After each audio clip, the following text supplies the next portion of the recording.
కానీ చంద్రబాబు నాయుడు గారిని చూసుకుంటే సార్, గతంలో హైటెక్ సిటీకి నేనే శంకుస్థాపన చేశాను, హైటెక్ సిటీ నిర్మించింది నేనే, హైటెక్ సిటీ వచ్చింది కాబట్టి ఈరోజు హైదరాబాద్ డెవలప్ అయింది, ఐటీ సెక్టర్ డెవలప్ అయింది, ఆ తర్వాత వచ్చిన వాళ్ళు కంటిన్యూ చేస్తున్నారు అనేటువంటి కామెంట్ చేస్తున్నారు. హైటెక్ సిటీస్ ఆల్మోస్ట్ ఒక 20 ఇయర్స్ బ్యాక్, అది అయిపోయిన తర్వాత ఒక 10 సంవత్సరాలు ఇక్కడ వైఎస్ రాజశేఖర రెడ్డి గారు వచ్చారు, అది అయిపోయిన తర్వాత రాష్ట్రం విడిపోయింది, ఆ తర్వాత ఒక 10 సంవత్సరాలు కేసీఆర్ గారు పాలించారు. ఇప్పటికీ కూడా హైటెక్ సిటీ వల్లే హైదరాబాద్ డెవలప్ అయింది, లేకపోతే ఐటీ సెక్టర్ డెవలప్ అయింది అనేటువంటిది ఆయన ఖాతాలో వేసుకుంటున్నారు. కానీ ఇంత డెవలప్ చేసినటువంటి దాన్ని కనీసం చేసిందని చెప్పుకునేటువంటి పరిస్థితిలో వీళ్ళు ఎందుకు లేరు అంటే వాళ్ళకి చెప్పడం రాక, లేకపోతే చెప్పాల్సిన అవసరం లేదు, ప్రజలకు అన్నీ తెలుసు అనేటువంటి భరోసానా, లేకపోతే ప్రజలకు మనం చేయాల్సినంత చేస్తున్నాము, ప్రజలు నా వెంటే ఉన్నారనేటువంటి ధీమానా, ఎట్లా చూడాల్సి? అంటే ఇప్పుడు ఇవన్నీ కూడా ఎట్లా ఉంటుందంటేనండి, ఎవరు క్లెయిమ్ చేసుకుంటే బలంగా క్లెయిమ్ చేస్తే వాళ్ళ పేరు వెళ్తుందండి. మీరన్నట్టుగా హైటెక్ శంకుస్థాపన చేసినంత జనార్దన్ రెడ్డి గారు కాంగ్రెస్ గవర్నమెంట్ లో, అది ఈవెన్ రేవంత్ రెడ్డి గారు కూడా ఒప్పుకున్నారు. ఇట్లా అందరూ ఒప్పుకున్న సత్యమే. దీనికి కాదనే వాళ్ళు ఎవరు లేరు, తెలుసు, ఎడ్యుకేటెడ్ పీపుల్. కానీ పేరు ఎవరికి వచ్చింది? చంద్రబాబు నాయుడు గారికే వచ్చింది. అది ఎక్కువ మంది దృష్టిలో వెళ్ళింది. అదే ఆయన చివరికి ఎండ్ రిజల్ట్ అది ఆయన ప్రజెంట్ చేసుకోవడం బాగా వచ్చు, అందులో ఆయన తిట్ట. ఆయనకి తగ్గట్టుగా ఆయన మీడియాని బాగా మేనేజ్ చేయగలుగుతారు, ప్రచారాన్ని బాగా చేయగలుగుతారు. ఒక యుద్ధంలోట, అంటే దీనికి కనెక్షన్ చిన్న స్టోరీ. శ్రీకృష్ణదేవరాయలు కూడా చాలా సార్లు తగిన సైన్యం లేనప్పుడు ఒకసారి తిమ్మరుసు ఇచ్చినటువంటిది ఇదేంటంటే, ఎక్కువ ఆకులు తెప్పించండి, ఒక 10,000 ఆకులు తెప్పించండి, ఇస్తరాకులు, దానికంతా పెరుగు అన్నం అవి పోయండి, నాన్ వెజ్ ఏదో తినేసిన ఆహారం పోయండి, పూసి 10,000 ఆకులు బయట ఇసిరేయండి. అదే విధంగా కమ్యూనికేషన్ అవుతుందంటే 10,000 మంది ఉన్నట్టు లెక్క. ఆ సైన్యాన్ని చూసి దడుస్తారు, వాళ్ళ దగ్గర అంతమంది ఉండరు మాక్సిమం. అలాగనే ఇప్పుడు వైస్రాయ్ హోటల్ అంతమంది లేకపోయినా కూడా, ఉదాహరణగా ఈ 10-20 మందో అయినా కూడా 100 మంది ఉన్నారన్నట్టుగా ఈ కద్దరు పంచీలు కట్టుకుని ఉన్న ప్రతి వాళ్ళు ఎమ్మెల్యేలుగా దూరంగా చూసే వాళ్ళకి గ్లాసుల నుంచి కనబడ్డారు అనుకోండి. ఎమ్మెల్యే గారు 4 ఫ్రెండ్స్ని తెచ్చుకుంటే వాళ్ళు కూడా సేమ్ డ్రెస్సులు వేసుకుంటే ఎమ్మెల్యేలాగా పెట్టుకుంటే హడావిడిగా తిరిగితే, బాబాయ్ 70 మంది ఉన్నారు, 100 మంది ఉన్నారు ఆల్రెడీ, ఇంకేంటి మీరు వెళ్ళకపోతే వేస్ట్ అయిపోతారన్న ఇది తీసుకురాగలిగారా లేదా? సక్సెస్ఫుల్ గా మెచ్చుకోవాలి, ఒక విధంగా మెచ్చుకోవాలి. ఇదే నేను ఆయన్ని అంటల్లా, అది జరిగిపోయిన చరిత్ర, దాన్ని నేను మార్చలేనే ఏం లేదు, అందరికి తెలిసిందే. ఏ విధంగా చేయగలిగారు? ప్రచారంతో చేయగలిగారు. ఎవరు గ్రేట్? ఈ టీవీలు, ఈ ఎస్పెషల్లీ పేపరు అట్లాంటి బ్రహ్మాండంగా రాసేశారు. ఇంకేముంది అన్నట్టుగా హడావిడి పెట్టేశారు, చేసి అందరినీ కన్ఫ్యూజన్లోకి నెట్టేశారు. అప్పుడు ఏమి అభంశుభం తెలియని ఎన్టీ రామారావు గారు లాంటి వాళ్ళు బోలా మనుషులకి ఏమి తెలియదు. ఆయన ఏమయ్యారు? పాపం మోసపోయారు, చాలా మోసపోయారు. ఆయన జాతకం ఒక్కసారిగా తిరగబడింది. మహారాజు చక్రవర్తి, గ్రేటెస్ట్ జాతకుడు ఎన్టీ రామారావు గారు. అటువంటి ఇది ఇలా అవుతుందా అని చెప్పి అప్పట్లోనే శ్రీనాథ మహాకవి చివరిలో ఇది నాగలి లాగాడు, తిండికి కరువు అయిపోయింది అతని వెండి కడియం కూడా అమ్మేసుకోవాల్సి వచ్చింది. ఇవన్నీ చదివాను. అవన్నీ ఉత్తినేమో నిజమా కాదా అన్నట్టుగా అంత బాధ కలిగింది. ఎన్టీ రామారావు గారి జీవితం ఇలాగా దిగజారిపోయి చనిపోతున్నప్పుడు ఆత్మశాంతి లేకుండా ఒక అనాథగా, ఒక ఇదిగా చనిపోతాం చూసి చాలా బాధ వచ్చేసింది. చూడటం అంటే మేము అక్కడ ప్రత్యక్ష భాగస్వామ్యం కదా, చూసాం కదా టీవీలో, వాటిలో ఎంతో దయానీయకంగా, పాపం దయానీయమైన స్థితిలో, తిండి తిప్పలు లేకుండా, ఎవరు పెట్టేవాళ్ళు లేకుండా, ఆ లక్ష్మీపార్వతి గారు ఏదో ముద్ద పెట్టబట్టి, లేకపోతే అది కూడా లేదు పాపం. అది చూసి జాలిపడి పెళ్లి చేసుకుంటే, ఈయన కామంతో పెళ్లి చేసుకున్నాడు, సుఖం కోసం పెళ్లి చేసుకున్నాడు, అబద్ధాలు చాలా. ఇది ఎంత క్యారెక్టర్ని కూని చేయొచ్చో, అసాసినేషన్ చేయొచ్చో అవన్నీ చేయగలుగుతారు వీళ్ళు. ఎందుకంటే అంత మీడియా ఉంటుంది, అంత మాట్లాడేటువంటి తత్వం ఉంటుంది, మాట్లాడించేటువంటి తత్వం ఉంటుంది, మాటలు యుద్ధం మాట. అందుకే ఇదైంది.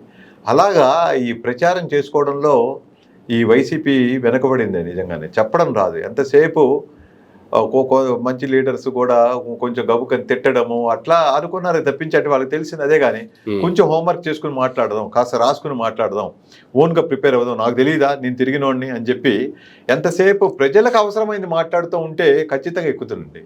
ప్రజలకు అవసరం కంటే కూడా నా నోటి తత్వం తీర్చుకుందాం, లేకపోతే కడుపుపురం తీర్చుకుందాం, లేకపోతే ఇప్పుడంతా ముష్టి యుద్ధాలు, మాటల యుద్ధాలే గెలిచేవి. ఎవరు ఎక్కువ మాట్లాడితే వాళ్ళ వ్యూవర్షిప్ ఎక్కువైపోతుంది. నేను ఇప్పుడు మీ స్టూడియోలో కూర్చొని తిట్టేస్తే నాకు 70,000 మంది, 1,00,000 మంది చూసేస్తారు అని చెప్పి మాట్లాడారు అనుకోండి, పర్వాలేదు. 5గురు చూసినా పర్వాలేదు. కానీ రేషనాలిటీగా మాట్లాడుతున్నాడా లేదా, సత్యాలు మాట్లాడుతున్నాడా లేదా, Yes, sir. ఎడ్యుకేట్ చేసే విధంగా ఉందా లేదా, అది మనకు ఉపయోగపడుతుందా, కనువిప్పు కలుగుతుందా అన్నట్టుగా ఉండాలి. ఆ విధంగా బాధ్యత తీసుకుని మాట్లాడాలి. ముఖ్యంగా జగన్మోహన్ రెడ్డి గారు చేసిన స్కీములు అవన్నీ కూడా రిప్రజెంటేషన్ 100% సక్రమంగా జరగల. ఎవరైతే ఎక్స్పీరియన్స్ అయ్యారో, అంటే దీన్ని ఎపిసోడిక్ మెమరీ అంటారు సైకాలజీలో, ఎపిసోడిక్ మెమరీ, ఎక్స్పీరియన్స్ అయ్యారో వాళ్ళు వేసినవే 40%. ఎవరైతే క్రిస్టల్ క్లియర్ గా లేరో వాళ్ళు కన్ఫ్యూజన్ లో వేసిన వాళ్ళు ఒక 4 నుంచి 5% ఉంటారు పోయిన వాళ్ళు. ఆ 4-5% గురించి మాట్లాడగలిగితే వాళ్ళు ఈ కన్ఫ్యూజన్ లో పోయింది. అది ఈ 40% వచ్చిందన్నారు చూసారా, వీళ్ళు లాయల్టీ ఉంది, వీళ్ళకి తిన్నామే బాగుపడ్డామే లాయల్టీ ఉండబట్టే ప్రజలే మోసం చేయలేదు జగన్మోహన్ రెడ్డి గారిని. కానీ సరిపోలేదు. ఈ మధ్యలో ఉన్నటువంటి వాళ్ళు ఉంటారు అటు ఇటు కాకుండా కన్ఫ్యూజన్ లో, లేకపోతే కొంత డెవలప్మెంటే ఆలోచించే వాళ్ళు ఉంటారు, అదే పట్టుకొని వాళ్ళని మార్చుకోవడంలో కొంచెం వెనకబడ్డారు. దానివల్ల ఆ తేడా వచ్చింది. ఇప్పుడు ఈవీఎంలు మోసము అవన్నీ మాట్లాడినా ఏదైనా ఉన్నా అంత మరీ రిజల్ట్ తారుమారు చేసేసే రిజల్ట్స్ అయితే రావు నేను అనుకోను. ఏదో మళ్ళీ వైసీపీ వచ్చేసేది టోటల్ గా, ఈ కూటమి పోయేది అని నేను అనలేను. కానీ ఏదో సీట్లు పెరిగి ఉండేవి, న్యాయంగా సీట్లు పెరిగి ఉండాలి. ఇది 11 అనేది అబ్జర్వ్డ్, ఎవరైనా చెప్తారు. కానీ 40% ఉన్నారంటే చాలా గ్రేట్. వాళ్ళకి ఏమి పోలా. అప్పుడు 50% 49 చిల్లర వచ్చింది, 50% వరకు వచ్చింది నెగ్గినప్పుడు. ఓడినప్పుడు ఆ 9% తగ్గింది. ఆ 9%లోనే వీళ్ళు ఉన్నారు.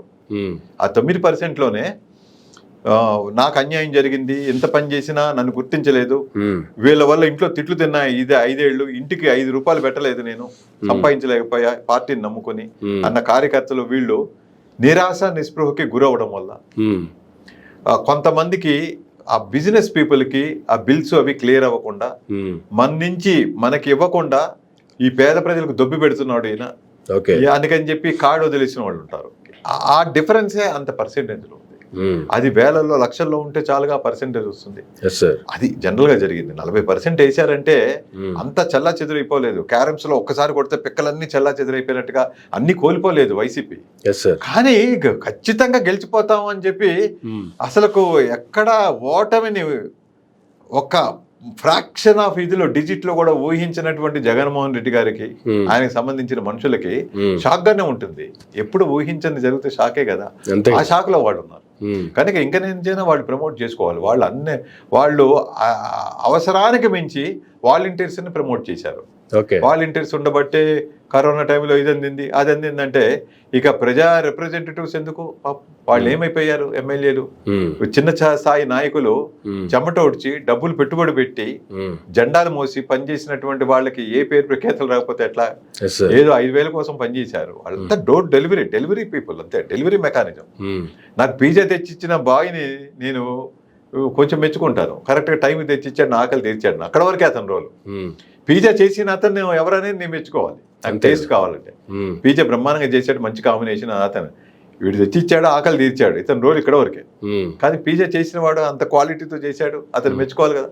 అట్లాగా ఎవరి వల్ల వచ్చి నాకు పిజ్జా అందింది, ఎవరు తెప్పించారు, ఆ మహానుభావుడికి థ్యాంక్స్.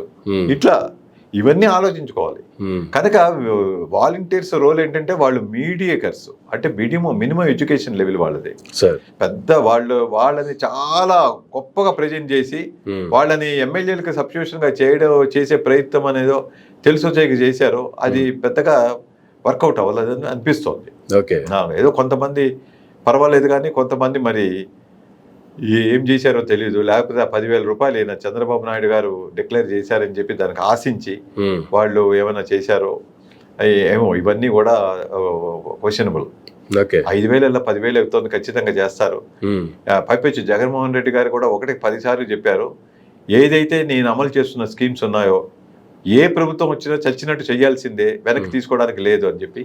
తర్వాత ఈ వాలంటీర్ల మెకానిజం ని అవసర కాలంలో ఉపయోగపడిందని చెప్పి దేశంలో చాలా స్టేట్స్ దీన్ని స్టడీ చేశాయని, బాగుందని, మన రాష్ట్రంలో కూడా ప్రవేశపెట్టాలని, ఇన్క్లూడింగ్ రేవంత్ రెడ్డి గారు కూడా ఆలోచన చేశారని విన్నాను. కనుక ఆ భరోసాతో మరి 10,000 వస్తాయి, 5,000 నుంచి 10,000 గ్యారంటీకి వస్తాయని ఆశతో పాపం మరి ఏమైనా కాస్త ఆశపడ్డారేమో తెలియదు. పాపం వాళ్ళ బాధలు వాళ్ళది. బట్ నా గ్రాటిట్యూడ్ అంటే వ్యక్తిగతంగా నేను కూడా వాళ్ళకి నిజంగా దండాలు పెడతాను చేతులెత్తి. ఎందుకంటే కరోనా అప్పుడు అసహించుకోకుండా వాళ్ళకు వస్తుందనే సందేహం లేకుండా వాళ్ళు చేసినటువంటి త్యాగం అమోహం. వాళ్ళు పాప నిజాయితీగా డెలివరీ చేశారు, లేకపోతే ఎన్నో కంప్లైంట్స్ వచ్చాయి. అసలు మాకు ఇది అందలేదు, వాడు మోసం చేశాడను, వాడు ఆడవాళ్లతో మిస్బిహేవ్ చేశాడను, లేకపోతే మగవాళ్ళతో ఎలా చేశారనో అట్లాంటివి ఆ పవన్ కళ్యాణ్ గారు అన్నట్టుగా ఫాల్స్ గా ప్రచారం చేసినట్టుగా ఏం జరగలేదు. ఇప్పుడు పవన్ కళ్యాణ్ గారు కూడా ఒక విధంగా సిగ్గుపడాలి, సారీ ఫీల్ అవ్వాలి. మరి అప్పుడే నిజమైన హీరో అవుతాడు ఆయన. ఎందుకంటే సాక్షాత్తు చెప్పారు కదా, ఎక్కడ ఏమీ జరగలేదు, ఆడవాళ్ళు తప్పిపోవడాలు, లేడీ ట్రాఫికింగ్, ఉమెన్ ట్రాఫికింగ్ ఏం జరగలేదని క్లియర్ గా కేంద్ర నిఘాలే ఈయనకి చెవిలో చెప్పినటువంటి నిఘాలు, ఈయనతో ఛాయ్ తాగుతో బిర్యానీ షేర్ చేసుకుంటూ తింటూ చక్కగా చెప్పినటువంటి నిఘా వర్గాలు కూడా ధృవీకరించే కదా ఏమి కాదని చెప్పి. కనుక పవన్ కళ్యాణ్ గారు సైతం చాలా షేమ్ ఫీల్ అవ్వాలి, సారీ చెప్పగలగాలి, హుందాతనాన్ని కాపాడుకోగలగాలి. Thank you sir, thank you very much అండి. చాలా విషయాలు ఈరోజు మా మీడియా ప్రేక్షకులకి తెలియజేసినందుకు. ఇదండి సైకాలజిస్ట్ శ్రీనివాస్ గారితో ఈనాటి ఇంటర్వ్యూ. మరొక ఇంటర్వ్యూలో మళ్ళీ కలుద్దాం. చూస్తూనే ఉండండి మైరా మీడియా.